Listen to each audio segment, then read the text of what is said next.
All right, we have a 1997 Crown Victoria here. We're going to be changing the transmission fluid, getting a new filter and gasket on here. And I'm going to go ahead and get it up on ramps. I'll show you what we got. Okay, so we got 5 quarts of Mercon 5. This is the filter and gasket kit that I'm going to be using. And these gaskets are really good. They're a little bit different. You can see how they got the grooves, and they do much better. The cheap rubber ones, they usually wind up leaking and getting brittle, so I don't like using those. Okay, so we're getting ready to go under the car. We've got the vehicle safely up on ramps, got the parking brake. And you could get away with just getting your front on ramps, but just to give myself a little more room, I decided to put it on the ramps on the back as well. So getting ready to go straight under here. I've got a pan ready to go. I've got my 10mm 3/8 ratchet. We're just going to go ahead and go under the vehicle here. Okay, so you can see we've got all these tins around the perimeter here, and what we're going to do is we're going to start loosening up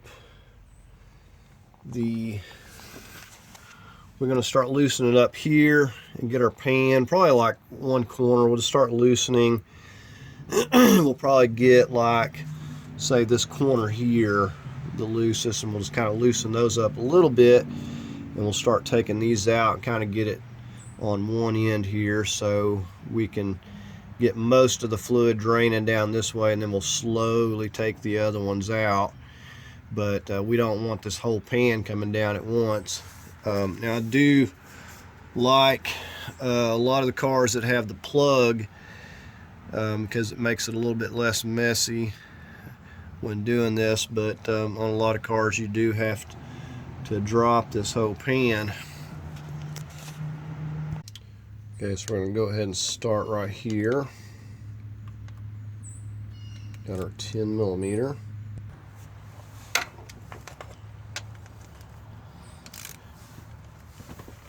And just to kind of forewarn you, sometimes people get these really tight, and it's not uncommon to have one or two of these stripped.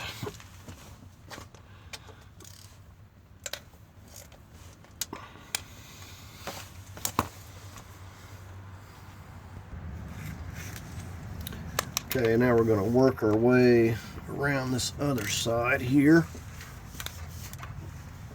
So I'm just loosening them up slightly, and I'm going to loosen from one corner only and get it draining.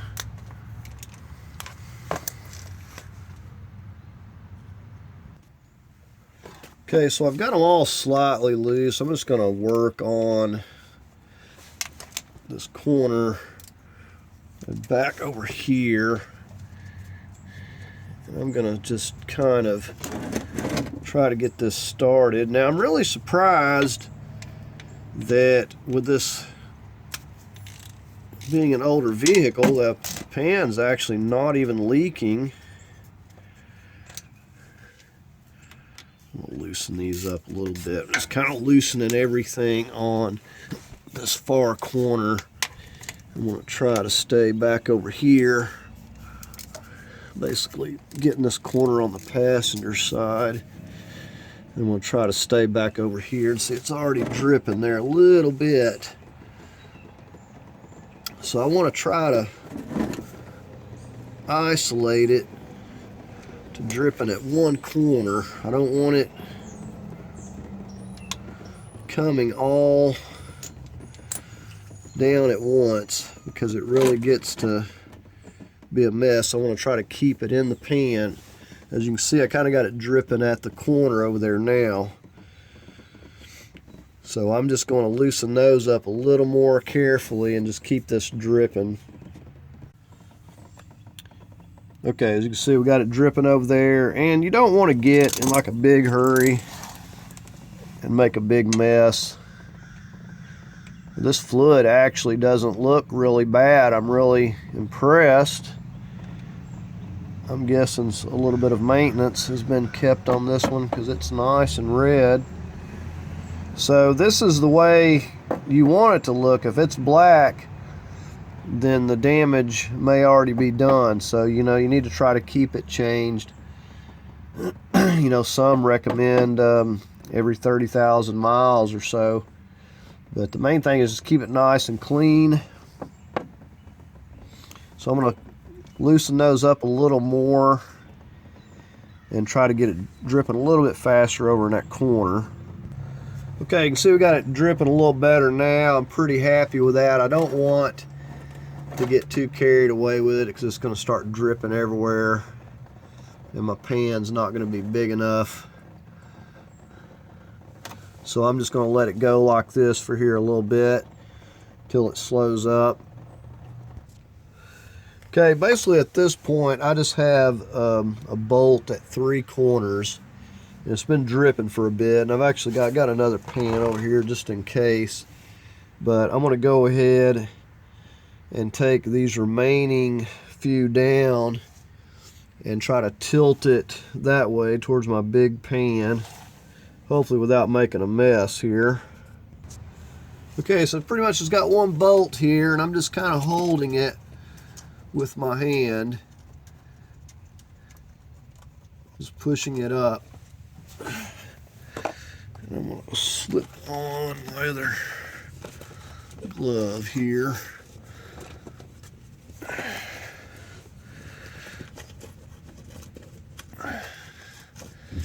We are going to start carefully lowering it on this back end here. Okay, I do have one more screw here. Just a moment.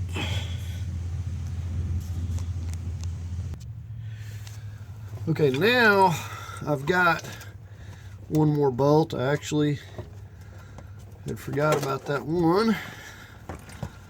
Said it can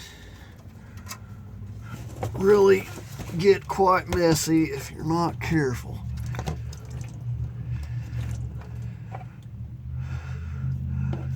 And we're gonna try.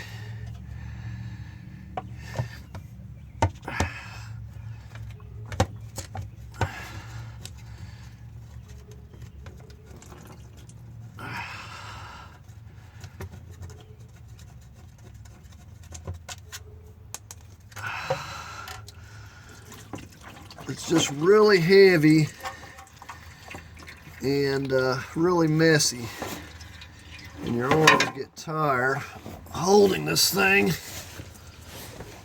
So there we have it.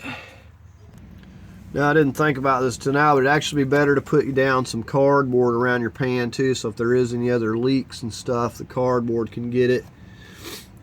But I'm going to let this drip for a little bit. Luckily, RTV wasn't used. They used a good gasket, and I don't have to worry about cleaning up any of that. So basically, all I have to do is just wipe this surface up real good. I don't even have to get the transmission fluid off because the seal that I got, as I was showing you, will seal off regardless.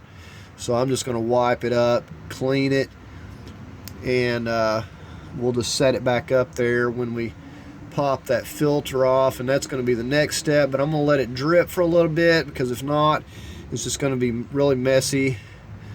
And then the next thing, we'll pop that that filter out of there. Okay, now we're going to try to go ahead and pop this down, and it should just pop out of that O-ring. And again, we had quite a bit more fluid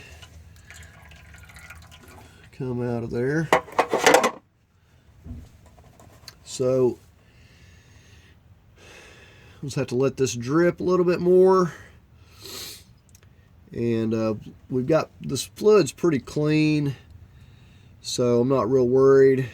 about wiping all this up, and I'll probably use that fluid that's in here just to pop the other one back up because it needs to have fluid on it. So I think I'm just going to wipe around the perimeter, and we'll go ahead and pop our new filter back in place here. Okay, so here's our new filter, and it's meant to be a nice tight fit just so it'll stay in place. And we want to just pop that right in there. And it's going to take some force to get it.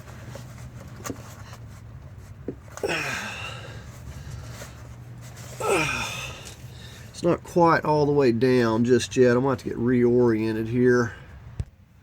Okay, I realized what had happened because I hadn't looked in the pan. There was this pesky old seal that's hardened to where it's just plastic at this point. It was stuck up in there, so I had to go in here with this and pick it out. So now I should be able to pop the new filter in. And these have indentions, so it pretty much, when it goes on here, it goes to where it's supposed to go, and it'll just kind of go into place. It's still not easy to push up in here though. Okay, so I had to move my pan over and hit it like this a couple times. I had enough room to actually hit it there, and it went into place.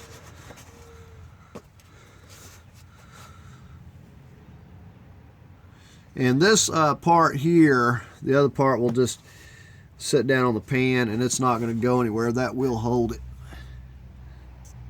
Okay, so I realized why it wasn't leaking, because they actually used the same seal that I'm going to be going back with. See, these work really good. A lot of times you can even reuse these old ones, and they'll still seal off. Okay, so we're going to wipe our pan up real good inside and out, and this is your magnet. I'm going to take that off. Just slips over that nub. We're going to clean that magnet up, get off all of that, those metal fragments off of there, and get it cleaned up real good. And we're also going to pour up this fluid here, and that'll give us an idea of exactly how much that we're going to need to put back, but we're going to be checking it also. After we drive it around, we'll get it warmed up and we'll check it. Okay, so here's this magnet. I just wiped all this up really clean, and I'll just place it right back here where that little nub is. Right, we got our nice new seal. We're just going to put on there. We're just going to set it up into place and start those bolts. Okay, when I poured up this transmission fluid, I got about 4.5 quarts, so I'm thinking 5 quarts is going to be perfect, but we'll get 4.5 and then we'll check it and see how it's doing. Okay, so we're getting ready to set this pan on, and I've got the gasket on there. And we'll just get the bolt started, and then we'll start another one in another section. Maybe like go with the corners. Once you get one lined up, you can usually get the others pretty easily. Okay, so we'll just start that one, and then we'll get loosely start one up here somewhere.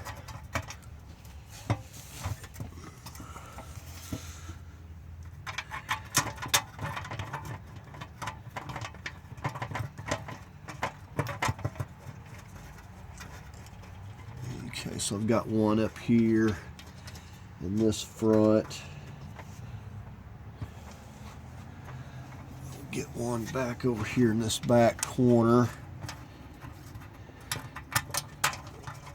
And I'm just loosely starting them. We'll want to get them all in and started before we go to snugging any of them, but we've got it here now, at least, where I don't have to hold it.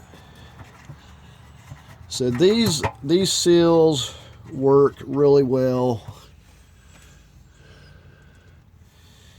and it doesn't take a lot of torque. These are little bolts. I'm probably just going to go like 96 inch-pounds.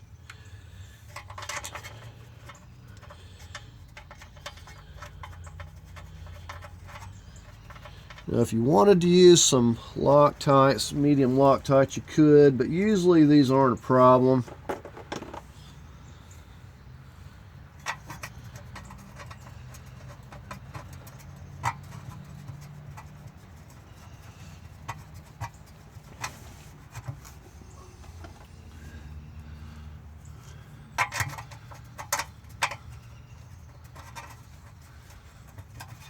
And we'll just want to make sure after we go around here, we'll make sure that we haven't left any out or we got any missing.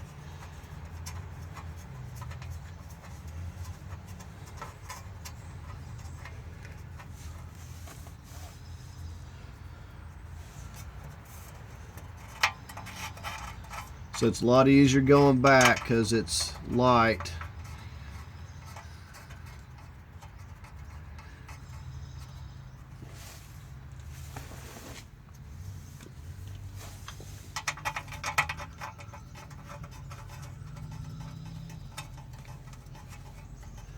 Okay, so I'm going to get the last few on this back side here, and I think I about got them. Okay, and with them all started by hand, we're just going to kind of go around with a little 3/8 and just run them on down. And then we're going to come back around with our inch-pound. Now, if you don't have an inch-pound, just run it down with a little 3/8 ratchet like this, and just don't overdo it. You know, when you get it down snug, stop. The gasket will do its job. So we're just going to work our way around.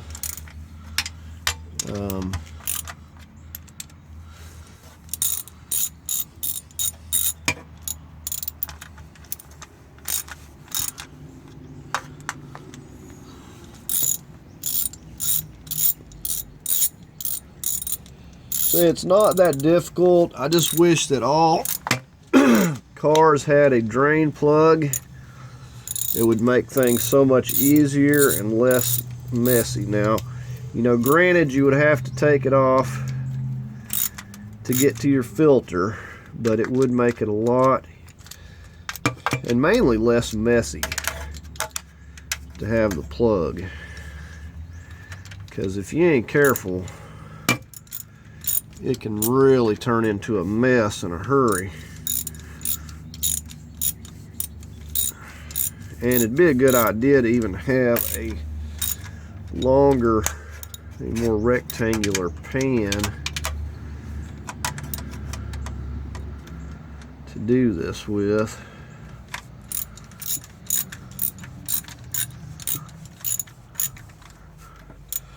Alright, so I'm going to go ahead and go on around the back side and get the rest of these here.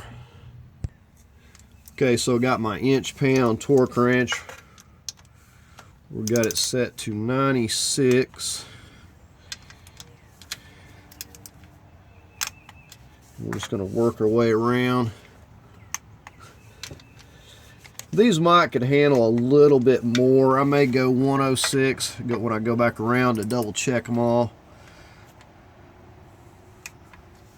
But the key is just don't overdo it. I have had several be stripped when I've taken these off before, and you know, you don't have a whole lot of options. You can just get it, snug it up, hope for the best, re-drill, re-tap the hole. Or I've had some of them where there was so many stripped that I just had to use RTV and let it set up for 24 hours, and that RTV will hold that pan pretty securely. I mean, the bolts were stripped, but it was enough to hold it in place to let the RTV do its job. So I think I'm going to go about 106 and go back around with it here.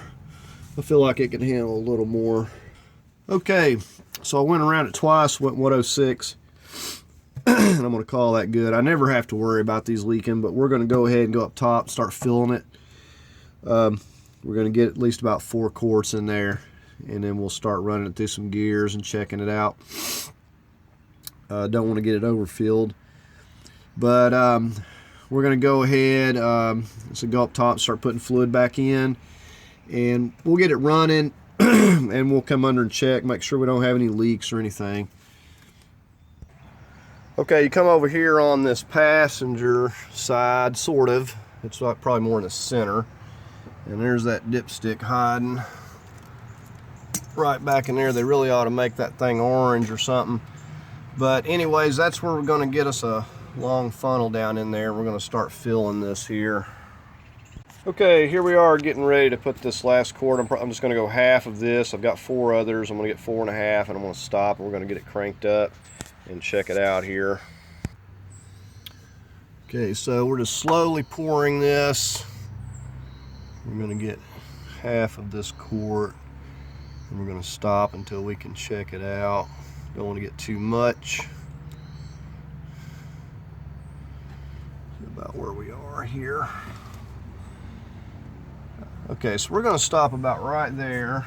Got about half of that quart. We'll go ahead and replace our dipstick.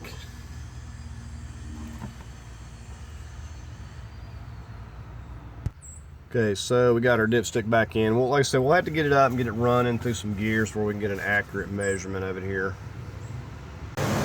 Okay, so we got it cranked up and running here, been running it through gears and checking for leaks.